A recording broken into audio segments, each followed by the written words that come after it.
Pawontening Padepokan Loka Sampurna Panita Ajar Padang Kasumpingan Bambang Jaya Sentika Gunira Kangandika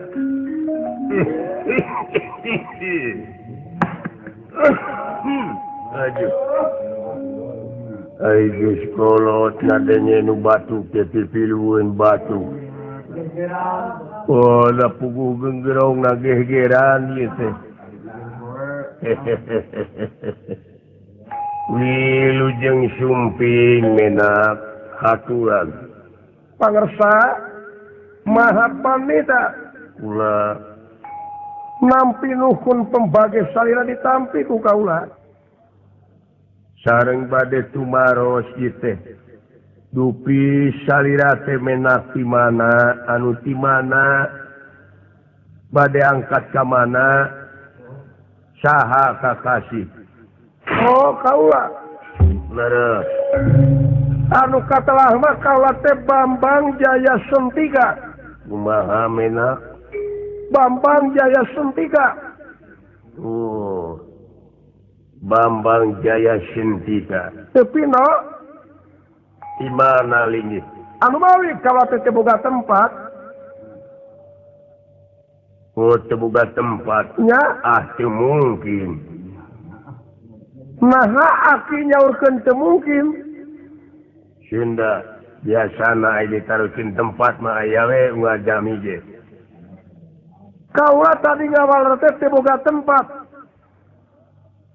Henteu bujeng hingga kaula boga tempat da kaula oge lain anu kaula istuning diri sasampiran awak sasampayan umur ukur gagadukan lain gaduhnyaan saliring dumadi sarekat jeung saparipolah kaula teh kagungan Gusti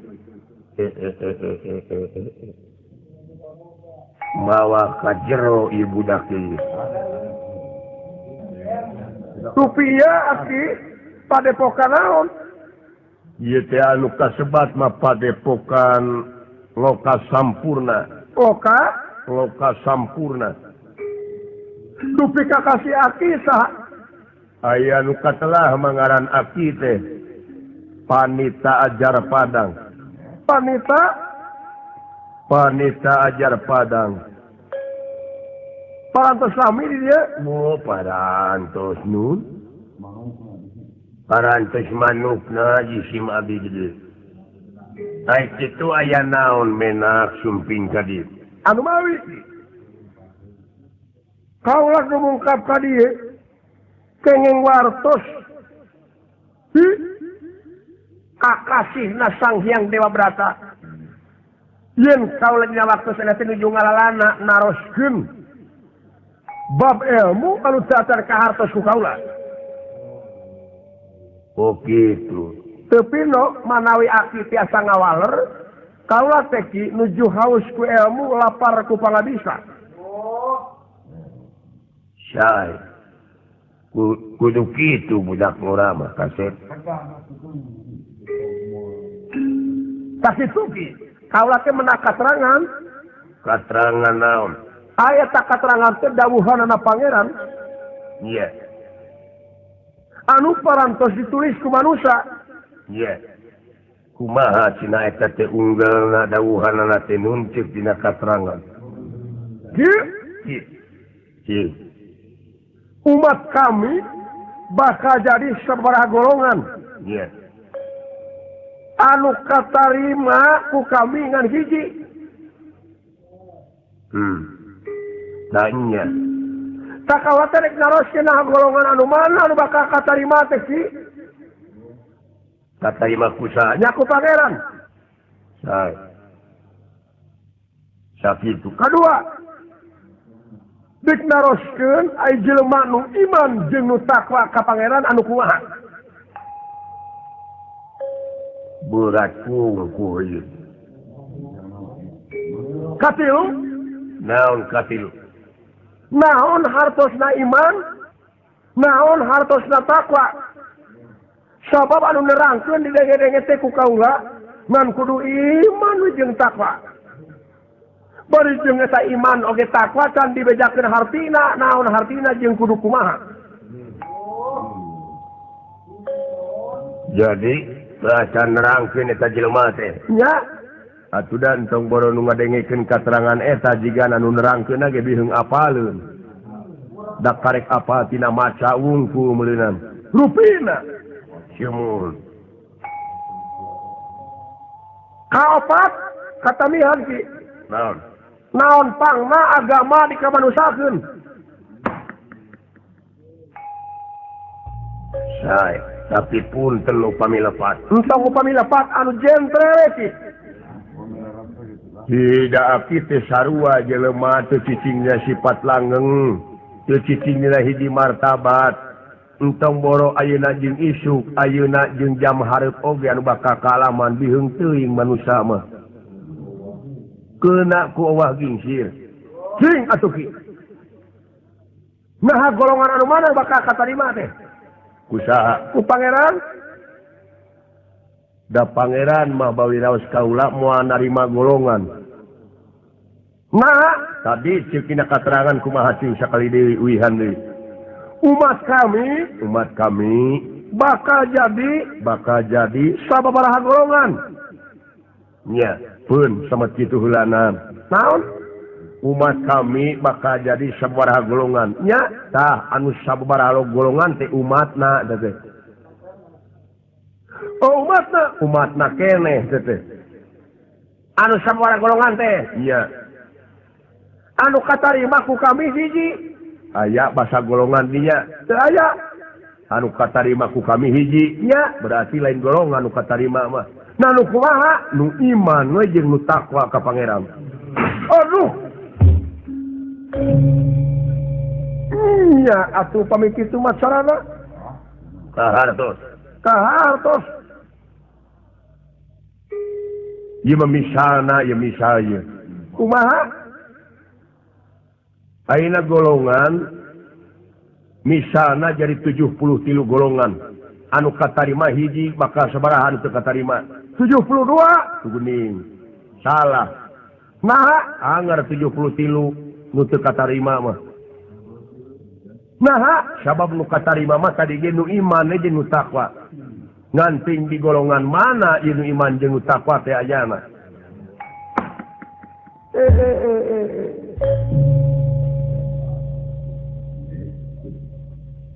ai jelema nu iman jeung nu takwa ka pangeran nu kumaha jelema nu iman jeung nu takwa ka pangeran teh nyaeta jelema anu salilana migawe kana parintahanana pangeran ngajauhan kana cegahanana pangeran oh kitu nya katilu naon hartosna iman sareng takwa hartosna iman sareng takwa nya hartosna iman teh percaya ngan percaya di mana geus nyaho jeung apa percaya teh di mana geus apa di mana geus nyata di mana geus yakin kakara percaya ai can yakin mah ulah waka percaya sabab bisi dibobodo batur oh kitu contohna alhamdulillahirabbil alamin naon hartosna eta nya sadayana puji kagungan pangeran nu ngurus sadaya alam saha ta nu ngurus teh nu ngurus nya pangeran sudah salah nah cek anjeun saha nah rek dikamanakeun kecap kun payakun aya pangeran kudu ngurus deui mah kapan tadi keterangan gitu kumaha sadayana puji kagungan pangeran nu ngurus sadaya alam sadayana puji kagungan Allah nu ngurus sadaya alam nya kumaha upama urang contohan we kumaha contona eta kerepus kagungan jaya sentika nya nu ngarimunan kana sirah saha nu ngarimunan teh nya kerepusnya nya yakin nya tayina sadayana puji kagungan Allah nu ngurus sadaya alam nya ling sa nu ngurus teh nya Allah tu geuning si horeng anjeun manusia nu goblok teh nah kasar kitu ki punten goblok aki mah beda jeung budak ngora goblok aki teh kumaha lain goblok kasar jeung nyarekan tapi aki mah goblok ieu ngandung harti ibarat ngaput baju teu make ukuran kadang-kadang seret kadang-kadang logor ai logor goblok teh ai goblok teu meujeunna jadi anjeun jelema nu can meujeunna teh teh bongan teh daek di kotektak bongan dan nuduhna kanu jauh bongan dan nyawangna kanu anggang padahal ceuk dina katerangan manusia di mana ngaji ulah kaluar tina dirina lamun manusia ngaji kaluar tina dirina mangka sasar eta manusia hirupna satemen-temenna manusia sasar di alam dunia di akhirat ge bakal linglung aduh nah tadi anu mana tuh ngurus teh balikan deui sadayana puji kagungan Allah nu ngurus sadaya alam nya sategasna lain Allah tapi puji nah kumaha kajatanana gerapek lamun anjeun ayeuna muji tangka sampeuheug seuketan cecebkeun tabaka ngurus ka urang sataun ala gerapek ngurus ka urang heug beuleum sampeuna oh iya puji di mana urang keur leumpang aya nu ngajentu di tengah di sisi jalan carana muji teh punten gitu kalangkungan pasti bakal ngurus tak ka urang salamet urang sakitu teh cenah urang mangga wilujeng kumaha lamun urang teu punten ningang kanu cimogo eta jelema teh geurehan cenah urang si hayam sia leumpang teu punten-punten acan aipek teh ningang ka urang di jelema anu leumpangna anu teu puntena naon teu kaopan ngomong naon cenah urang sia teh ieu teh deur we pasea ta eta ngaruksak sadaya alam teh aduh jadi puji nu ngurus sadaya alam teh gerapek puji sesama makhluk itu geuning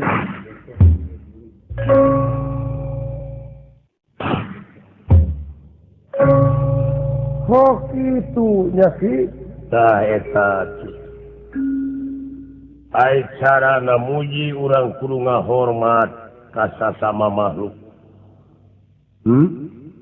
imalan ai hormateun teh aya 3 hiji saluhureun 2 sasama 3 sahanapeun ngahormat ka saluhureun pentaeun jeung tanyakeun ngahormat ka sasama keur baturkeun keur batur pakumaha ngahormat ka sahanapeun keur titaheun oh iya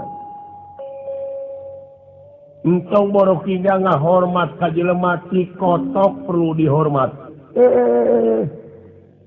nah cing aki dek nanyakeun nya ti kotok nu kumaha nu geuleuh anu bau lain anu medok lain nah nu kumaha ki anu saeutik coba lamun 3 truk jadi gemuk di sawah aduh laras pisan nya ki nu mawi teh oge ulah eta urang wecu ulah ngewaan ulah geurehan ulah sirik ulah pidik jahil kan yaya kiri dengki dudupa kurumpak ka pepada kula anguran gerak gerak hormat imalan karaos pisan aki pamikitu macarana kade nu matak teh oge dordarna golongan jeung golongan dornarna jelema itu jeung ieu dilantarankeun parebut paham parebut bener ai bener can kapimilik ai pasea diheulakeun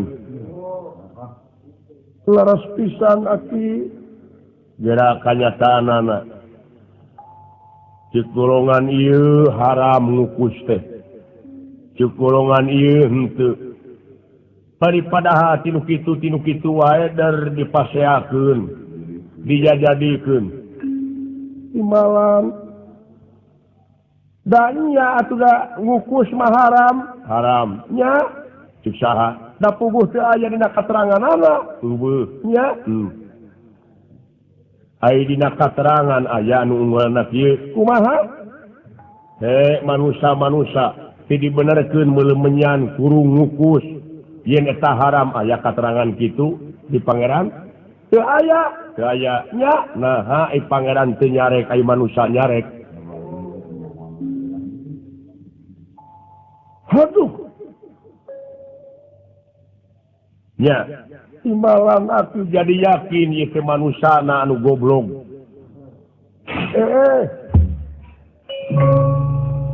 Nah goblok Goblok teh ya. laras atuh kumaha kitu masalahna. Ai goblok glogor teh anu tadi disebutkeun. Teu meujeuna teu tamat ilmuna semogol. Teu sampurna. Nya atuh.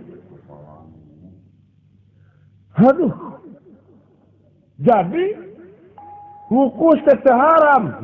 Teu. Salamun aya jelema nu ngaharamkeun kana ngukus teh eta teh jelema sasar nu kitu teh. Eta teh Jelema sasar. Ai pangeran teu nyarek ai manusia nyarek. nya anu sok ngukus Anu sok ngukus meledug meuleuh menyan tapi tekadna dina atina menta rejeki ka pangeran, menta disalametkeun ka pangeran, menta rejeki ka karuhun, menta disalametkeun ka karuhun, eta jelema teh linglung.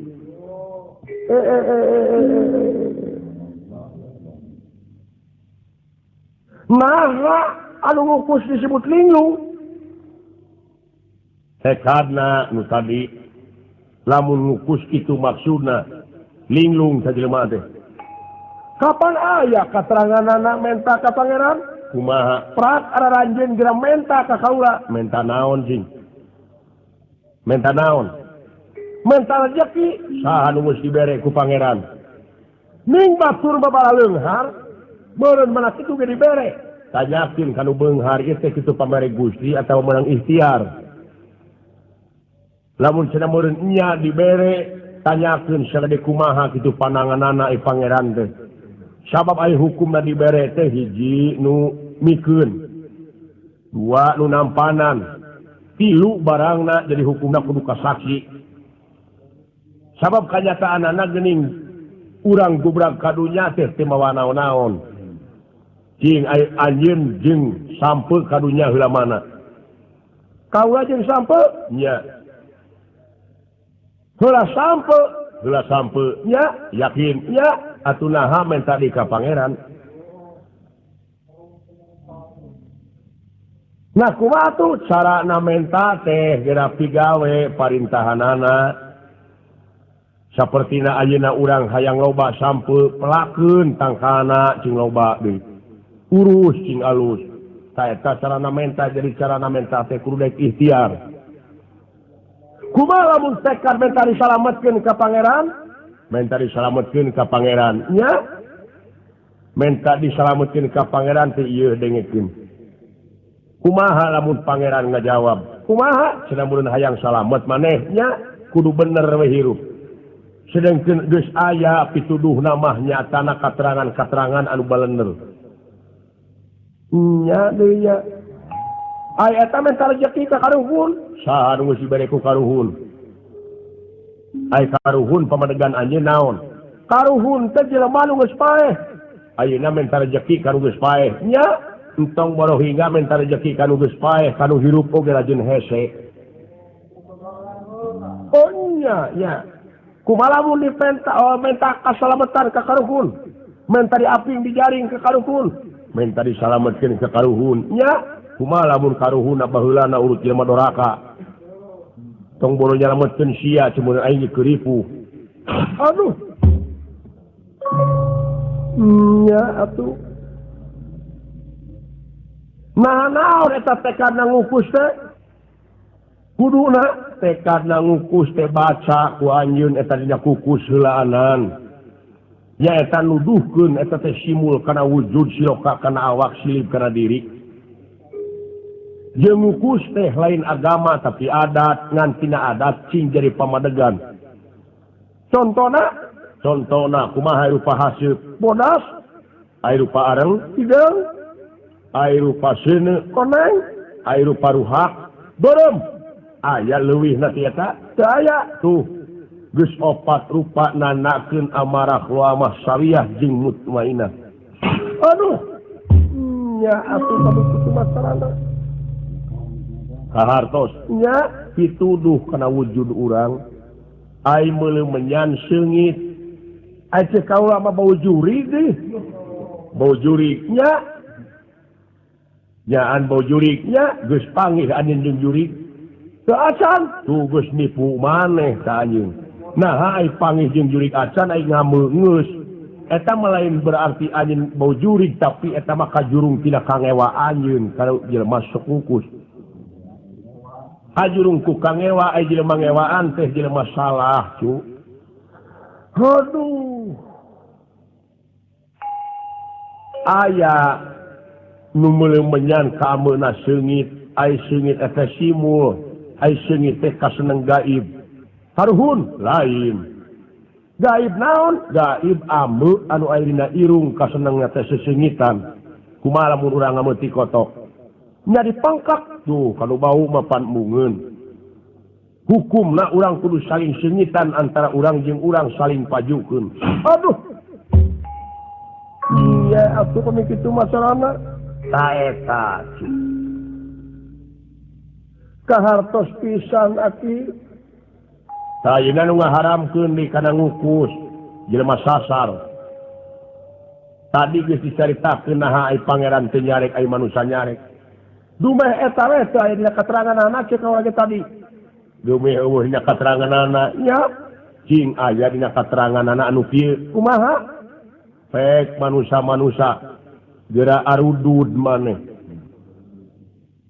teu aya nah atuh make arudud mun eta ge sarua we bid'ah geus tong udud-udud acan geus tong di baju-baju acan lamun jelema loba kangewa nya atuh aduh kahartos aki jadi urang iman teh percaya di mana geus nyaho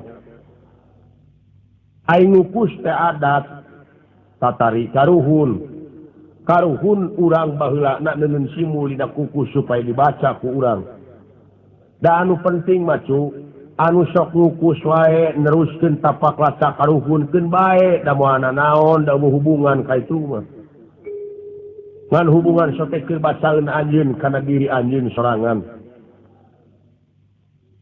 anu tara ngukuskeun bae da moal naon deui anu penting nu sok ngukus jeung nu tara ngukus jelema na cing akur kapan tadi ge pemerintahan geus nganyurkeun yen urang teh kudu ngahiji antara kesatuan jeung persatuan nu matak ayeuna ge urang hijikeun we urang heulaanan naon anu kudu hijikeun tekadna ucapna lampahna ulah rek pakia-kia tanu tilu teh kudu babarengan kakara kaituna ge runtut raut oh nya nu matak di dieu ceuk dina katerangan urang kudu nyebutkeun maha suci Allah 33 kali nya maha suci Allah cenah ceuk basa Arab teh mah subhanallah 33 kali nyata subhanallah teh hartina maha suci Allah hantem we urang nyebutkeun kitu kumaha lamun Allah ngajawab urang nyebutkeun maha suci Allah ka Allah bakal ngajawab cenah meureun heuh sian kotorna nah kumaha contona nu matak di dinya ge 33 ai 33 teh tilu jeung tilu direnengkeun dina wujud urang oge kabeh tilu hiji irung dua ameu tilu nu ngameu hiji panon dua awas tilu nu awas hiji ceuli dua denge tilu nu ngadenge singkat nama hiji tekad hiji ucap hiji lampah hijikeun kabeh tah sucikeun kabehanana barengkeun kakara aitu nanging ngaguluyur nya kahartos dupi hartosna takwa hartina takwa milih kana jalan anu hiji nu lempeng tur ta bener nya atuh kaharti karaos oh aya geus karasaona man syukur ta ayeuna kalau rek nanyakeun kaopat naon pangna agama dikamanusakeun sabab manusia makhluk anu dibedakeun jeung makhluk anu lian diancikan akal pikiran budi pamilih rasa jeung perasaan sabab manusia mah kabeh sampurna benerna manusia teh leuwih ti sato pangna agama dikamanusakeun ge akhlakna sampurna salahna oge jahatna manusia teh leuwih ti sato. Naha kajahatan manusia leuwih ti sato? Leuwih. Naha Cing nyatakeun. Ayeuna aya doma di mana maling sampul nya beutina ongkohnya dauna ongkohnya pagerna diruksak aya doma kitu. daya Doma mah di mana maling sampul ku dauna unggul. Tapi jelema pagerna diruksak, sampulna diala, tangkana diawut-awut. oh nya Aya ayeuna sato boh doma boh muning anu ngabongkar imah nyoke janela batur mau radio jeung TV. Tapi ka aya nu bogana ge dipaehan aya sato nu kitu. daya Tapi jelema nya aya. nya Tuh kajahatan manusia melebihi ti sato teh oge. Benerna oge leuwih ti sato. nya Kaharti kahartos pisan aki memang eta anu ku kaula dipilarian nu mata kula sasar cu ulah linglung tepi no damel aki kaula teh berat nyuhun berat nanggung berat narimakeun anak kana nu pisah kadeudeus ka cinta kaula kasih parantos nyaangan hate kaula anu keur poekeun anu penting mah heulaanan salungtik diri ti kiwari kotektak awak ti ayeuna sahubungan jeung kateranganana. Lamun manusia geus apa ka dirina pasti manusia teh bakal nyaho ka Gustina. Lamun manusia geus apa ka Gustina pasti eta manusia teh bakal boga rasa bodoh hirupna. Lain bodoh teh bisa maca jeung nulis, tapi bodohna teh teu umaku, teu umaing, teu jumago, teu guminter, teu boga rasa ieu aing uyah kidul, salilana sumerah jeung pasrah. nya Cing kaula rek nanyakeun sumerah jeung pasrah kudu ka saha? nya kudu ka pangeran Kudu ka pangeran. nya Pangeran teh nu kagungan. nya Nak mahnya ayeuna masrahkeun kana kagunganana. Nak kudu ka saha tuh? Cing, kapan itu mah pangna geus dibikeun ge ka urang, geus teu butuheun. nah kudu ka saha Kudu kana hukum-hukum mantena. oh nya Sumerah jeung pasrah teh kana hukum mantena urang teh. Ayeuna urang sumerah jeung pasrah ka pangeran kumaha lamun pangeran ngajawab? Cenah meureun maneh teh entong boro dina sumerahna da dina henteuna ge nu aing. Jadi yakin atuh kana hukumna. aduh Yakin maha panita. haula dina rasandi bade ngaku guru lah